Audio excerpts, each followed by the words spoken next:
UEFA champions league ഫുട്ബോളിൽ ഇന്ന് Barcelona PSG വമ്പൻ പോരാട്ടം. മാഞ്ചസ്റ്റർ സിറ്റി ആഴ്സണൽ ടീമുകൾക്കും ഇന്ന് മത്സരമുണ്ട്.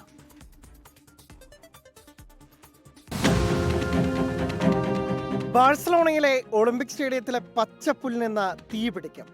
സ്പാനിഷ് വമ്പന്മാരായ FC ബാഴ്സലോണ നിലവിലെ ചാമ്പ്യന്മാരായ PSG കൊമ്പ് കോർക്കും ഇന്നവിടെ. സമീപകാലത്ത് ഈ ടീമുകൾ മുഖാമുഖം വന്നപ്പോഴെല്ലാം ഫുട്ബോൾ ലോകം കണ്ടത് കൊണ്ടും കൊടുത്തുമുള്ള ഉശിരൻ പോരാട്ടം.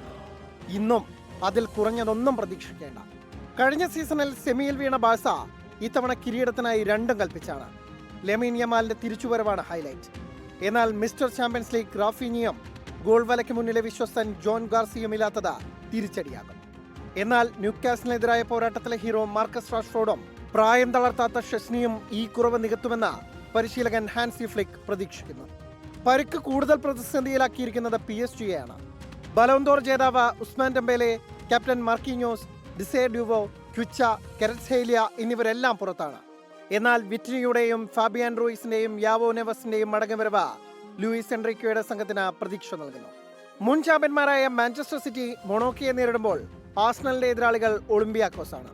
രാത്രി 12:30-ക്കാണ് എല്ലാ മത്സരങ്ങളും. Sports desk 24. ലോകത്തെവിടെയായാലും ഏത് സമയത്തും 24 വാർത്തകളും ഓഗ്മെന്റഡ് റിയാലിറ്റി പാക്കേജുകളും എക്സ്പ്ലെയിനറുകളും വിശദമായി കാണാൻ ഞങ്ങളുടെ യൂട്യൂബ് ചാനൽ നിങ്ങൾക്ക് സബ്സ്ക്രൈബ് ചെയ്യാം.